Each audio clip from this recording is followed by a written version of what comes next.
주시는 우리 하나님 말씀은 구약성경 열왕기상 19장 1절에서부터 8절까지 있는 말씀을 보도록 하겠습니다. 구약성경 열왕기상 19장 1절에서 8절까지 말씀을 보겠습니다. 아합이 엘리야의 무릇 행한 일과 그가 어떻게 모든 선지자를 칼로 죽인 것을 이세벨에게 고하니 이세벨이 사자를 엘리야에게 보내어 이르되 내가 내일 이맘때에는 정녕 내 생명으로 저 사람들 중 한 사람의 생명 같게 하리라. 아니하면 신들이 내게 벌 위에 벌을 내림이 마땅하니라 한지라. 저가 이 형편을 보고 일어나 그 생명을 위하여 도망하여 유다에 속한 브엘사베에 이르러 자기의 사환을 그곳에 머물게 하고 스스로 광야에 들어가 하룻길쯤 행하고 한 로뎀나무 아래 앉아서 죽기를 구하여 가로되 여호와여 넉넉하오니 지금 내 생명을 취하옵소서. 나는 내 열조보다 낫지 못하나이다 하고 로뎀나무 아래 누워 자더니 천사가 어루만지며 이르되 일어나서 먹으라 하는지라. 본즉 머리맡에 숯불에 구운 떡과 한 병 물이 있더라. 이에 먹고 마시고 다시 누웠더니 여호와의 사자가 또 다시 와서 어루만지며 이르되 일어나서 먹으라. 내가 길을 이기지 못할까 하노라 하는지라. 이에 일어나 먹고 마시고 그 식물의 힘을 의지하여 40주 40야를 행하여 하나님의 산 호렙에 이르니라. 아멘. 우리가 흔히 번아웃이라고 하는 그런 말을 우리가 들을 때가 있습니다. 한국말로는 탈진되었다. 이 번아웃이라는 것이 하나도 남김없이 다 타버렸다. 그런 뜻이 번아웃 또 탈진이라고 하는 그런 뜻이죠. 이제 추석이 되면 천하장사 씨름대회가 열리게 됩니다. 그러면 100kg가 넘는 거구들이 이제 막 서로 힘을 쓰다가 한 3분 정도 힘을 쓰다가요, 그 다음에는요 모래바닥에 털썩 누워버려요. 그 거구들이, 그 힘 있는 장사들이 말이죠. 왜 그러냐면 탈진돼서 그렇다는 거예요.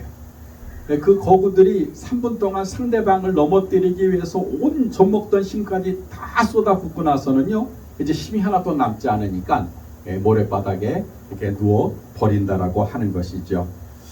여러분, 이렇게 선수만 탈진하는 것이 아니라 일반적인 삶을 사는 우리들도 여러분 탈진할 때가 있다는 거예요. 열심히 직장에 다니다가 또는 열심히 일을 하다가 열심히 인생을 살다가 지칠 때가 있어요. 힘이 다 빠질 때가 있다는 것입니다. 그래서 일하기도 싫고 모든 것을 포기하고 싶을 때가 있습니다. 근데 이게 번아웃이 된 거예요.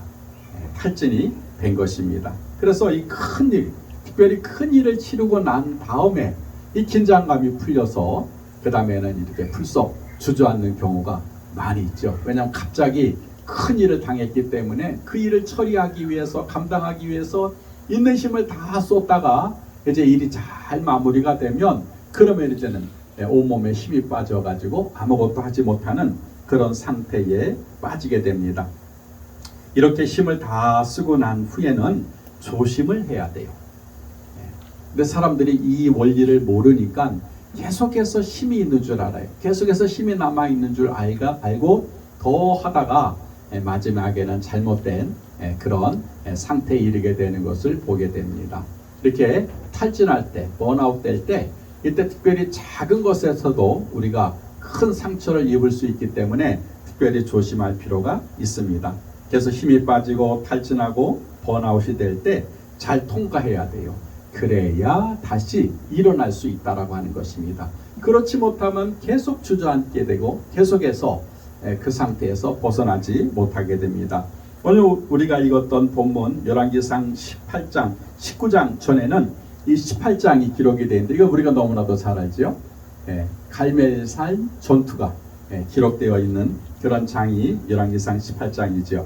여러분, 이 선지자 엘리야가 바알과 아세라의 제사장들을 갈멜산에서 한 방에 다 보내버리는 그런 멋진 장면, 승리의 장면이 이제 18장에 기록되어 있습니다. 그 배경을 알기 위해서는 여러분 그 당시 이스라엘 상황을 좀 이해할 필요가 있어요. 그때는 여러분 이스라엘이 우상 숭배로 타락한 그런 상태에 있었습니다. 이유가 뭐냐? 아합이라고 하는 왕이 등장을 해요. 여러분 이스라엘 역대 왕들 중에서 가장 악한 왕이 누구냐 꼽으라고 하면 아합이에요. 아합.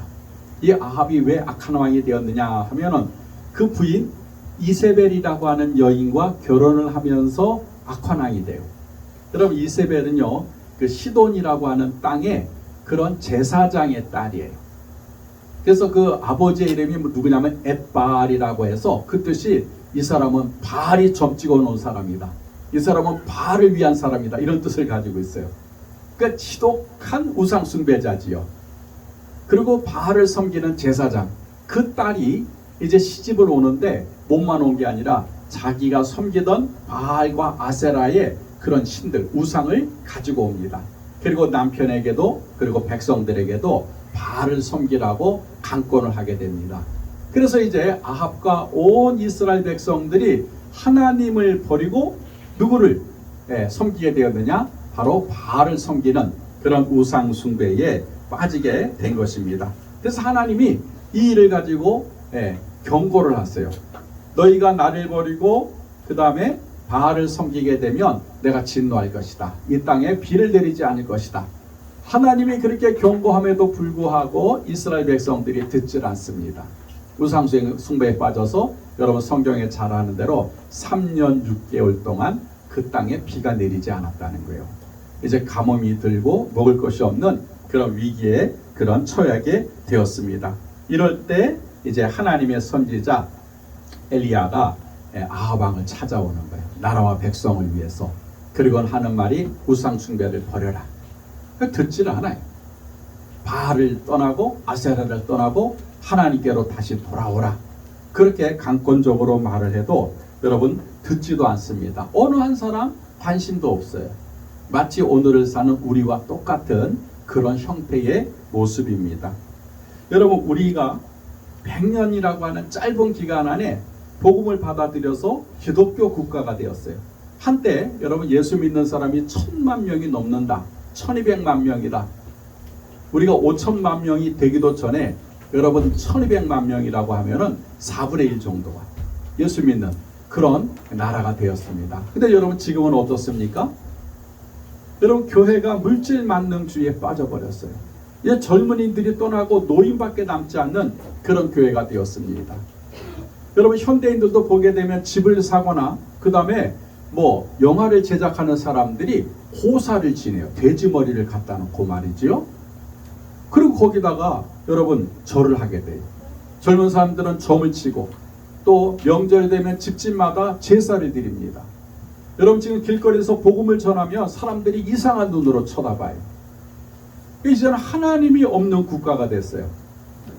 그래서 이제는 우리가 여러분 선교사를 파송하는 나라가 아니라 이제 도리어 우리가 선교사를 받아들여야 할 그런 선교 대상의 국가가 되었다는 것입니다.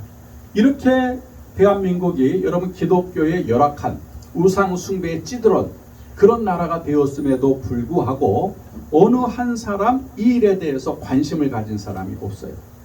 엘리야의 심정을 가지고 여러분 나라와 백성에게 우상 숭배에서 돌아서라고 회개를 촉구하는 그런 선지자도 그런 목회자도 그런 성도도 없는 그런 시대. 마치 아합이 여러분 바알에게 빠져있는 그와 같은 똑같은 시대를 우리가 살고 있다는 것입니다. 여러분 이럴 때 엘리야가 불일듯 일어나서 이제 아합에게 제안을 하죠. 생명을 걸고 제안을 하는 거예요. 갈멜산 꼭대기에다가 제단을 쌓아놓고 하늘에서 불이 내려서 그 제단을 싹 다 태우는 게 진짜 신이다. 그러니까 어느 게 진짜 신인지 우리 한번 대결을 해보자. 그랬더니 아합이 얼마든지 그렇게 하자. 그래서 이제 갈멜산에 바알과 아세라의 제사장과 그 다음에 엘리야가 올라가게 됩니다. 그리고 제단을 벌려놓고는 그 엘리야가 제안하죠. 그 바알의 제사장들에게 너희가 먼저 너희의 신을 부르라. 우리가 잘 아는 대로 결론적으로 뭐예요?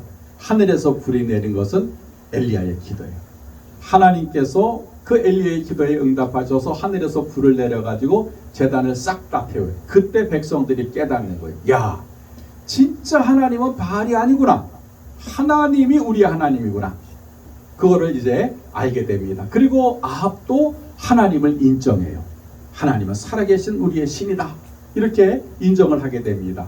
그래서 그때 거기서 이제 엘리야가 아합과 바알과 아세라의 제사장을 다 죽이는 그런 영적인 전쟁에서 승리하는 장면이 기록이 되어 있습니다. 그리고 난 다음에는 3년 6개월 동안 비가 내리지 않은 땅에 이제 큰 비가 내렸다. 이렇게 성경은 말씀하고 18장이 끝나게 됩니다. 그리고는 이제 19장이 시작이 되는 거예요. 그럴 때 그 아합이 자기 부인에게 가서 자랑하는 거예요. 오늘 갈멜산에서 놀라운 일이 일어났는데 엘리야라고 하는 제사장 선지자가 기도하니까 하늘에서 불이 내리더라. 그리고 네가 섬기는 바알과 아세라는 아무것도 못하더라. 그렇게 얘기를 하니까 이세벨이 그 얘기를 듣고 이렇게 얘기를 합니다. 자, 1절과 2절에 보니까 아합이 엘리야의 무릇 행한 일과 그가 어떻게 모든 선지자를 칼로 죽인 것을 이세벨에게 고하니 이세벨이 사자를 엘리야에게 보내어 이르되 내가 내일 이맘때에는 정녕 내 생명으로 저 사람들 중 한 사람의 생명 같게 하리라. 아니하면 신들이 내게 벌 위에 벌을 내림이 마땅하니라 한지라 라고 기록을 하고 있어요. 이세벨이 그 얘기를 듣고 야 진짜 하나님이 진짜 하나님인 거다. 이게 두려워한 것이 아니라 뭐라 그래요? 내일 내가 너를 반드시 죽일 것이다. 네가 바알과 아세라의 제사장들을 다 죽였어? 그럼 나도 너를 죽이겠다 하고 협박을 했다는 것입니다. 그리고 이 이세벨의 말을 들은 엘리야가 오늘 성경에 보니까 도망을 갔다는 거예요. 부엘세바라고 하는 곳에 도망을 가서 이제 로뎀 나무라고 하는 큰 나무 밑에 앉아서 이제 죽기를 이제 작정합니다. 여기에서 궁금한 점이 하나가 있지요. 여러분 조금 전까지만 해도 엘리야의 영성을 보십시오. 그 우상 숭배에 찌들어 있는 백성들과 바알과 아세라의 그런 제사장들이 있는 데서 얼마나 엘리야가 기세등등합니까? 영적으로 말이죠. 다 지금 제압을 하고 있잖아요. 그리고는요 마침내 기도해서 하늘에서 불이 내리는 그 기적을 경험하고 또 기도하니까는 3년 6개월 동안 비가 내리지 않는 땅에 비가 내리는 그런 은혜도 경험하게 됩니다. 완전히 승리에 도취될 수 있잖아요. 그런데 여자의 말 한마디, 이세벨이 내일 이맘때쯤에 내가 내 생명을 저들 가운데서 찾겠다. 또 죽여버리겠다. 내가 자객을 보내서 내가 네 생명을 끊어버리겠다. 그 말을 듣고는요 꽁지가 빠지게 도망을 가더라는 거예요. 그 왜 엘리야가 이렇게 되었을까 하는 거예요. 그게 바로 영적으로 탈진됐기 때문에 그래요. 여러분 우리는 알지 못하니까 어떻게 저럴 수 있어? 어떻게 하나님의 선지자가 어떻게 하나님의 그런 일꾼이 그렇게 위대한 일을 하고서는 저렇게 말 한마디에 도망을 갈 수 있어? 그럴 수 있어요. 근데 가만히 들여다보게 되면 엘리야가 영적으로 탈진을 한 거예요. 여러분 그 갈멜산에서 한번 보십시오. 바알과 아세라의 제사장들이 기도를 하는데 아침부터 저녁까지 했다는 거예요. 얼마나 소리를 지르고 난리 법석을 치렀는지 몰라요. 심지어는 칼을 가지고 자기 몸을 갖다가 자해를 하면서 불을 내려달라고 기도를 했습니다. 그 다음에는 엘리야가 기도하는데 여러분 엘리야가 쉽게 간단하게 기도한 게 아니에요. 하나님에게 물론 성경에는 2번 기록되어 있지만 간절한 마음으로 왜? 지금 이 영적 전쟁에서 승리해야 되는 거예요. 지금 하늘에서 불이 내려야 되는 거예요. 그러니까 여러분 엘리야가 얼마나 간절한 심정으로 하나님 앞에 기도했겠습니까? 온 힘을 다해서 하나님 앞에 기도한 거예요. 그러니까 기도의 응답으로 하나님이 불을 내리는데 제단을 다 태워버리고 그 도랑이 흐르는 물까지 다 태워버렸다. 이렇게 성경은 기록을 하고 있습니다. 거기에 끝난 게 아니죠. 이제는 비가 내리기 위해서 또 기도해야 돼요. 사람들이 다 내려간 다음에 이제 엘리야와 그 사환만 남아 있습니다. 엘리야가 기도하는데 성경을 보니까 무릎 사이에 얼굴을 놓고 7번 기도했다는 거예요. 저처럼 배가 나온 사람은 죽었다 깨나도 그렇게 안 됩니다. 무릎 사이에 자기 얼굴을 넣는다는 것은 정말 힘든 그런 기도예요. 그렇게 간절히 7번 기도하니까 이제 큰 비가 내렸다. 이렇게 성경은 기록을 하고 있어요. 여러분 그러니까 엘리야가 이 영적 전쟁에서 승리하기 위해서 자기의 힘을 다 쏟아버린 거예요. 있는 힘을 다 쏟아버린 거예요. 그래서 이렇게 탈진했을 때에 들려오는 소리가 수고했어. 참 잘했어. 이런 소리가 아니라 너 내일 죽여버릴 거야. 그러니까 이제는 두려움에 사로잡혀가지고 그 엘리야가 로뎀나무 아래에서 죽기를 기다렸다. 이렇게 성경은 기도하고 있는 것을 볼 수가 있습니다. 이처럼 엘리야는 우상 숭배를 물리치고 비를 내리기 위해서 기도하는데 온 힘을 다 소비했습니다. 그 증거가 오늘 본문 10절과 읽지는 않았지만 14절에 기록이 되어 있는데 엘리야가 반복해서 하나님 앞에 항변을 해요. 한번 여러분 성경을 보십시오. 10절에 보니까 내가 만군의 하나님 여호와를 위하여 열심히 특심하오니 이는 이스라엘 자손이 주의 언약을 버리고 주의 단을 헐며 칼로 주의 선지자를 죽였음이며 오직 나만 남았거늘 저희가 내 생명을 찾아 취하려 하나이다 라고 이야기를 해요. 여러분 여기에 엘리야의 그 당시의 마음이 담겨져 있는 거예요. 하나님, 내가 적당히 한 게 아닙니다. 내가 이 우상 숭배를 물리치기 위해서는 열심이 아니라 특심이었습니다. 내가 전심으로 내가 하나님의 일을 했습니다. 그런데 결과가 뭡니까? 사람들이 단을 다 헐어버리고 그 다음에는 주의 선지자들을 다 잡아 죽이고 이제는 나까지 죽게 되었습니다. 그렇게 지금 엘리야가 하나님에게 여러분 항변을 하고 있는 것이죠.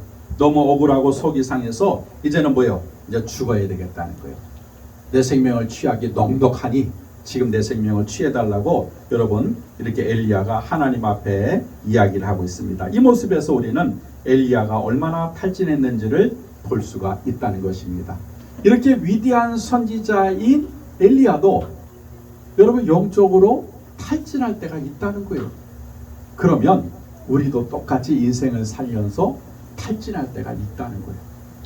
그걸 알아야 돼요. 우리가 인생을 살면서 열심히 일하는데 열심히 노력을 하는데 그 다음에는요 뭔가가 주어지는 것이 아니라 무기력해질 때가 있어요. 힘이 다 빠지고 일을 하기 싫을 때가 있습니다. 그럴 때 대부분의 성도들은 왜 그러지? 내가 하나님 앞에 열심히 봉사했는데 주의 일에 대해서 열심히 헌신했는데 내가 세상에서 누구보다 더 열심히 살았는데 왜 나에게 이런 현상이 일어나지? 그래서 그것에 대해서 여러분 잘 몰라가지고 궁금해하고 또 당황해하는 그런 성도들이 많이 있습니다.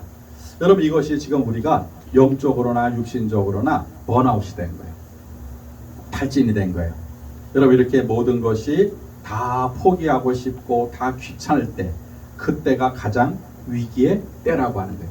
그때를 넘어가지 못하게 되면 그동안 이루었던 것을 다 한꺼번에 잃어버릴 수가 있어요. 10년을 수고했다면 불과 일주일 만에 그리고 한 달 만에 여러분 번아웃 때에 모든 것을 다 잃어버릴 수가 있습니다. 그래서 탈진했을 때 어떻게 하면 다시 일어날 수 있는지를 우리가 알아야 돼요. 오늘 성경 그걸 말씀하고 있어요. 지금 엘리야가 영적으로 탈진해서 로뎀나무 아래에서 죽기를 구하고 있을 때 번아웃이 됐을 때 엘리야가 다시 일어납니다. 그 과정에 우리가 좀 관심을 가지고 살펴볼 필요가 있다라고 하는 것입니다. 왜냐하면 여러분 이 영적으로 탈진되었을 때 어떤 과정을 겪느냐에 따라서 다시 일어날 수도 있고 아니면 여러분 완전히 그 속에 머무를 수 있기 때문에 그렇다는 거예요. 자 여러분 보세요. 엘리야가 낙심하고 탈진해서 죽기를 바라고 있었을 때 중요한 것이 뭐냐면 내가 하나님을 찾아간 것이 아니라 하나님이 탈진한 엘리야를 찾아오셨다는 거예요. 이게 여러분 굉장히 중요해요. 그리고 다시 일어날 수 있도록 하나님께서 일을 하세요. 자 4절을 한번 보세요. 4절을 보게 되니까 스스로 광야로 들어가 하루길쯤 행하고 한 로뎀나무 아래 앉아서 죽기를 구하여 가로되 여호와여 넉넉하오니 지금 내 생명을 취하옵소서 나는 내 열조보다 낫지 못하나이다 하고 로뎀나무 아래에서 누워 잤다 그랬어요. 지금 엘리야의 심적 상태, 영적 상태예요. 이제 아무것도 안 먹고 굶어 죽겠다 이 말이지요. 여기서 죽겠다 이 말이에요. 그렇게 엘리야가 모든 것을 포기하고 있었을 때에 여러분 하나님이 찾아오시더라는 거예요. 자 5절을 한번 보세요. 5절에 보니까 천사가 어루만지며 이르되 일어나서 먹으라 하는지라. 그리고 구운 떡과 물을 줍니다. 그러니까 엘리야가 천사의 그런 말을 듣고는 일어나서 떡과 물을 마시고 또 누워버려요. 또 누워버리니까 7절에 여러분 또 기록하고 있습니다. 여호와의 사자가 또 다시 와서 오르만지며 이르되 일어나서 먹으라. 내가 길을 이기지 못할까 하노라 하는지라 라고 기록을 하고 있어요. 낙심하고 포기하고 탈진하고 번아웃된, 그래서 아무것도 할 수 없는 그런 상태에 있는 그 엘리야에게 하나님이 찾아오시더라는 거예요. 내가 탈진했을 때 내가 하나님을 찾아가는 것이 아니라 그 상태, 모든 것을 할 수 없다라고 포기하고 있을 그 상태에 하나님이 엘리야를 찾아오시더라는 거예요. 이게 여러분 굉장히 중요합니다. 여러분, 하나님은 우리가 탈진하고 있었을 때, 낙심하고 있을 때, 그럴 때 우리를 찾아오신다는 거예요. 그리고 다시 일어날 수 있도록 우리를 어루만지시며 필요한 양식을 공급해 주신다는 거예요. 여러분, 그래서 우리가 일상에서 무슨 일을 하다가 또 신앙생활 하다가 여러분 우리가 탈진했었을 때 그때 우리가 제스처를 취하면 안 돼요. 뭔가를 하려고 하면 안 돼요. 내가 왜 이러지? 하면서 다른 방법을 찾으면은 도리어 더 깊은 수렁에 빠지게 된다는 것입니다. 하나님께 맡겨야 돼요. 하나님 앞에 나를 내려놓아야 돼요. 근데 우리가 그걸 못해요. 잠깐만 내가 뭘 해서 다시 일어나려고 해요. 그래서 결국 많은 사람들이 중간에 포기를 하고 또 모든 사역에서 내려가게 되는 것을 보게 됩니다. 하나님이 찾아오신다는 사실을 잃어버리고 있는 거예요. 그리고 하나님이 찾아오시도록 해야 돼요. 그냥 가만히 있으면 되는 거예요. 너는 가만히 있어. 너는 잠잠히 있어. 내가 하나님 되면 알지어다 하는 것처럼. 근데 우리는 잠깐만 뭔가 내가 해야 돼요.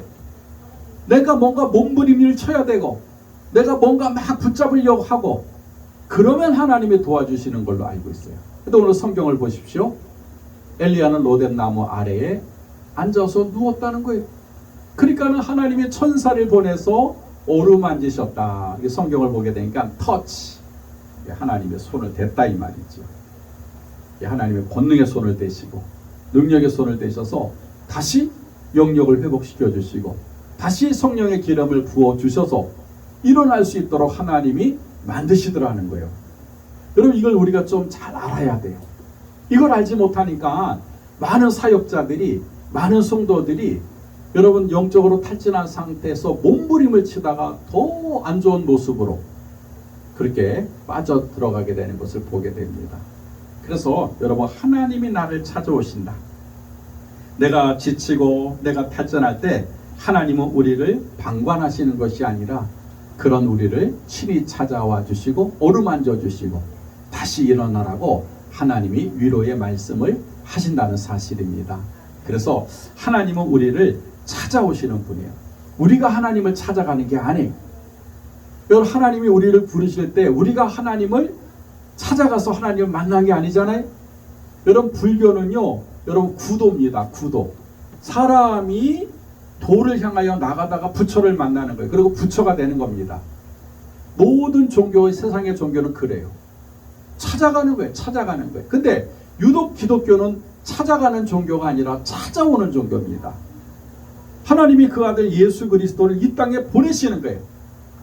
우리를 찾아오시는 거예요. 찾아오시는 거예요. 그래서 그 이름을 믿는 자마다 멸망치 않고 영생을 얻도록 하나님이 구원의 길을 만들어 놓으셨다는 거예요. 우리가 뭔가 하나님을 찾아다니는 게 아니에요. 여러분, 하나님은 택한 자를, 또 하나님은 충성된 자를 오늘도 찾아오시는 줄 믿습니다.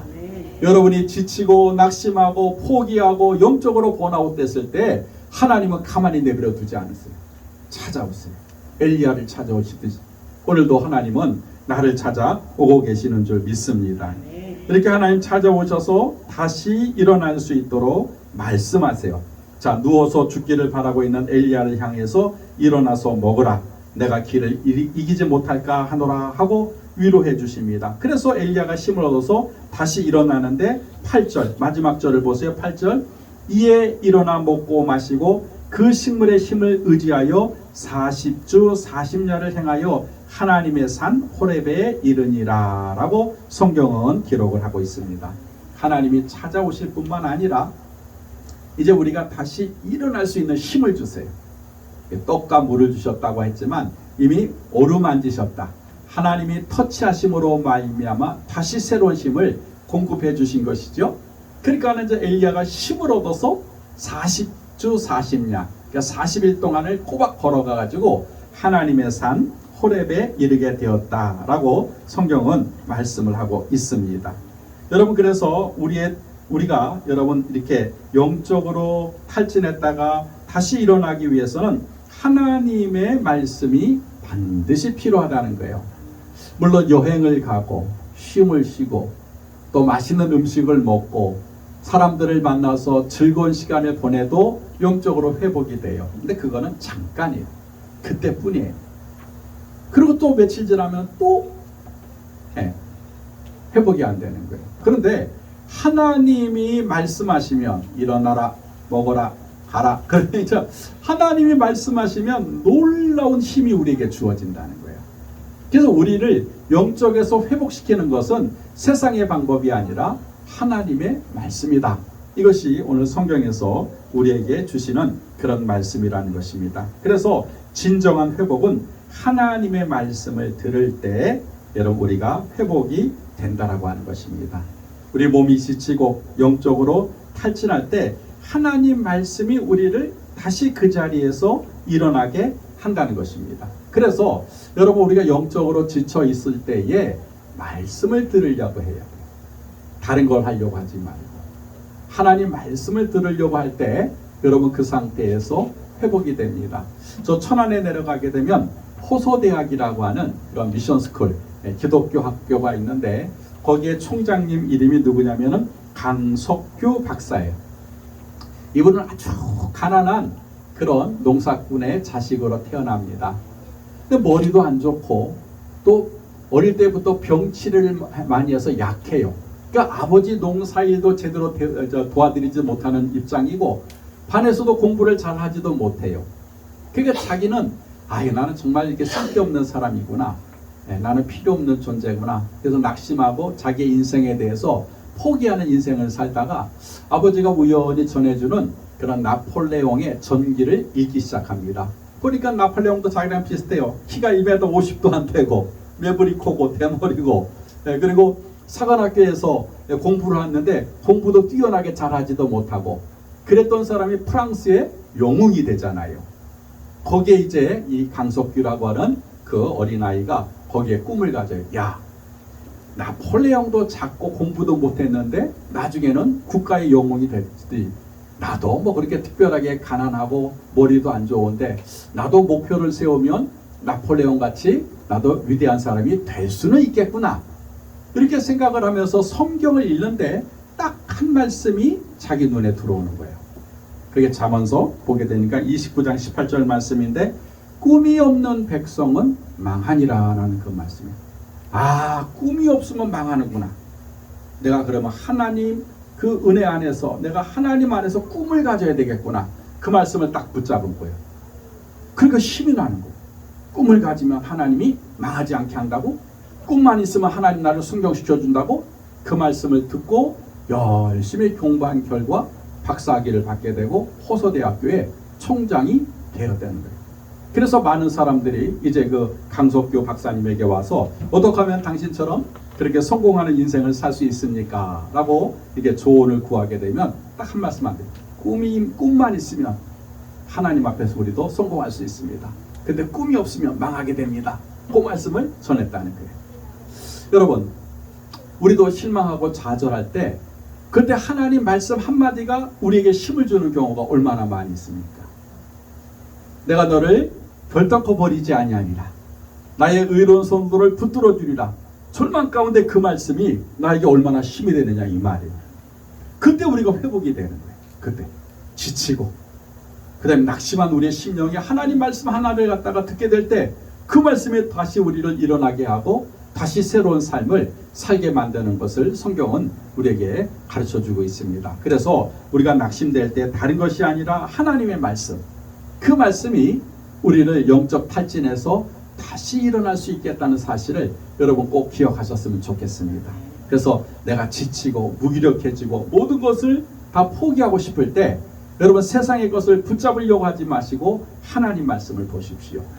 그 속에 여러분 진리가 있고 그 그 속에 위로가 있고 그 속에 다시 일어날 수 있는 힘이 있다라고 하는 것입니다.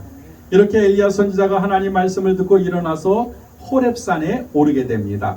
그럴 때 하나님이 엘리야에게 사명을 주세요. 이제는 하나님 사명을 주시는데 엘리야에게 다시 일어나서 다메섹에 가서 하사엘에게 기름을 부어 아람 왕이 되게 하고 님시의 아들 예후에게 기름을 부어 이스라엘의 왕이 되게 하고 아벨 무훌라 사바스의 아들 엘리사에게 기름을 부어 엘리야를 대신해서 선지자가 되게 하라고 사명을 허락해 주십니다. 여러분, 낙심하고 지쳐서 죽기를 바라던 엘리야 선지자에게 하나님이 말씀하세요. 그 말씀을 듣고 엘리야가 일어나는 거예요. 그리고 일어난 엘리야에게 하나님이 사명을 주세요. 사명을 받은 엘리야가 그때 뛰기 시작하는 거예요. 새로운 인생을 살기 시작하는 것입니다. 그래서 말씀이 나를 일으키고 사명이 나로 하여금 새로운 인생을 살게 하는 그런 성경 말씀이 오늘 기록되어 있다는 거예요. 여러분, 엘리야의 전반전 인생은 갈멜산 전투가 끝인 줄 알았어요. 갈멜산에서 승리하면 자기의 모든 사역이 끝나는 줄 알았던 거예요. 근데 후반전이 남아있는 거예요. 그 후반전이 뭐예요? 더 큰 사역이 남아있는 거예요. 왕들을 세우고 선지자를 세우고 더 할 일이 더 많아지게 된 거예요. 그 전반전의 인생으로 끝나는 그런 인생인 줄 알았던 엘리야가 하나님께 사명을 받으니까 새로운 후반전의 삶을 살게 된 것을 성경은 우리에게 말씀하고 있습니다. 여러분, 우리의 인생도 똑같아요. 지금까지 살아온 우리의 인생은 전반전이나 마찬가지예요. 여러분, 경기에서 전반에 졌다고 해서 경기가 다 끝난 겁니까? 아니잖아요. 후반전이 있잖아요. 전반전엔 져도 후반전에 이기면 그게 마지막으로 승리하는 것 아니겠습니까? 지금까지 지나온 인생이 실패고 지금까지 지나온 인생이 여러분 내게 허비한 인생이라면 여러분 내게 사명을 가지고 다시 일어나서 다시 뛰면 새로운 후반전의 인생이 된다는 거예요. 엘리야를 보십시오. 로뎀 마을에서 죽기를 기다리다가 하나님이 아니다. 너 가서 기름을 부어서 왕을 세우고 선지자 세워. 그것이 지금 나라를 앞으로의 나라로 더 중요한 거야 하고 사명을 주셨을 때에 엘리야의 새로운 인생이 펼쳐졌다는 거예요. 우리도 마찬가지입니다. 여러분, 우리가 이제는 나이가 늙어서 그리고 이제 힘이 없어서 이제 내가 해봐도 아무것도 안 됐다고 해서 낙심하고 포기한다고 하더라도 여러분, 하나님이 우리에게 사명을 주시게 되면 그러면 또 다른 새로운 인생을 시작할 수 있다는 거예요. 오히려 전반전보다 후반전이 더 큰 인생으로 우리가 살아갈 수 있다라고 하는 것입니다. 그래서 이 엘리야가 하나님의 사명을 들어요. 근데 이 사명을 듣는 장면을 보게 되면 오늘 우리가 읽지 않았지만 세미한 음성 속에서 하나님의 사명을 듣습니다. 엘리야가 하나님의 음성을 듣는데 큰 바람이 불어와요. 엄청난 바람이 불어서 산을 가르고 바위를 부서뜨리는 바람이 불어요. 야, 저 속에 하나님이 말씀이 계시겠구나 하고 귀를 기울이는데 그 큰 바람 속에서는 하나님의 음성이 들리질 않아요. 두 번째는 지진이 일어나요. 땅이 막 갈라지는 거예요. 야, 하나님의 능력이 하나님이니까 이 속에서 하나님 나에게 뭐라고 말씀하시겠구나. 지진 속에서도 하나님이 계시질 않아요. 그 다음에 불이 나는 거예요. 막 이제 화산이 터진 거와 똑같은 거죠. 막 불이 일어나. 그렇지. 하나님은 불의 하나님이니까 저 불 속에서 나에게 뭐라고 말씀하실 거야. 근데 불 속에서도 하나님이 말씀하지를 않으세요. 그리고는 바람이 지나가고 지진이 지나가고 불이 지나가고 난 다음에 성경에 보니까 세미한 음성이 들렸다 그랬어요. 그 세미한 음성이 하나님이 엘리야에게 주셨던 사명의 말씀이었어요. 우리는 그렇게 기도해요. 야, 하나님이 나에게 뭔가 좀 놀라운 것으로 좀 뭐 특별한 것으로 대단한 것으로 나에게 말씀하시면 내가 그 말씀 순종하지. 그래서 우리는 세미한 음성을 여러분 우리가 귓담에도 듣질 않아요. 근데 오늘 성경을 보면 하나님은 세미한 음성 속에서 우리에게 말씀하고 계시다는 거예요. 그 말씀에 집중하게 되면 여러분 그 말씀이 곧 나에게 사명으로 주어지게 된다라고 하는 것입니다. 엘리야가 그 음성을 들어요. 그럼 다시 일어나서 다시 뛰는 그런 인생을 살게 되는 것을 보게 됩니다. 그러기 위해서 우리가 하나님 말씀을 들어야 돼요. 그것도 특별히 여러분 세미한 하나님의 음성을 여러분 들어야 됩니다. 지금 그 말씀이 나에게 지나가고 있는데 그 말씀을 들을 수 있어야 돼요. 근데 그 말씀을 우리가 흩게 드리게 되면 여러분 사명이 지나가게 돼요. 많은 분들이 그래요. 목사님, 나는 무슨 사명이 있는지를 모르겠어요. 내 사명이 뭔지를 모르겠어요. 그렇게 말씀하시는 분들이 참 많이 있어요. 근데 여러분, 하나님의 그 세미한 음성을 우리가 안 듣기 때문에 사명이 주어지지 않는 거예요. 근데 우리가 하나님 앞에 관심을 가지고 주목을 하고 그 세미한 음성을 듣게 되면 그러면 이제 사명이 주어지게 됩니다. 그래서 엘리야와 같이 후반전에, 멋있는 후반전의 인생을 살 수 있게 된다라고 하는 것입니다. 그러므로 여러분, 우리가 낙심하고 지쳐 있을 때, 그리고 모든 것을 포기하고 싶을 때, 그때 하나님이 찾아오신다는 거예요. 여러분, 그때 여러분이 제스처를 취하면 안 돼요. 그때 여러분 액션을 취하면 안 됩니다. 하나님이 찾아오시게 하셔야 돼요. 그리고 그 하나님의 말씀을 듣고 여러분 우리가 힘을 내야 돼요. 그리고 그 말씀 속에서 한 단계 더 들어가서 사명을 여러분 찾을 수 있어야 돼요. 여러분, 그렇게 될 때 우리는 번아웃된 상태에서 다시 뛸 수 있는 그런 새로운 힘을 얻게 되는 그런 영적으로 건강한 상태가 될 수 있다라고 하는 것입니다. 이제 뜨거운 여름이 지나가게 되고 이제는 가을이 우리 앞에 다가오고 있습니다. 이럴 때 우리는 그래요. 뭔가 새로운 일을 하고 싶은데 뭔가 새로운 일을 해야 되지 않을까? 많은 사람들이 계획을 세우게 되고 목표를 세우게 됩니다. 그럴 때 오늘 엘리야처럼 먼저 하나님 앞에 멈춰 서라는 거예요. 그리고 하나님의 말씀을 들으라는 거예요. 더 나아가 하나님의 사명을 발견한다면 여러분 남은 인생은 엘리야와 같이 여러분 뛰어나고 하나님 앞에 축복받는 그런 인생이 되어지게 될 줄 믿습니다. 그래서 우리 한마음교회 성도들은 이 엘리야와 같은 그런 삶을 살게 되는, 전반전의 인생에서 후반전의 인생을 사는, 멋진 인생을 사는 저와 여러분들이 되시길 주의 이름으로 축원합니다. 기도하겠습니다. 하나님,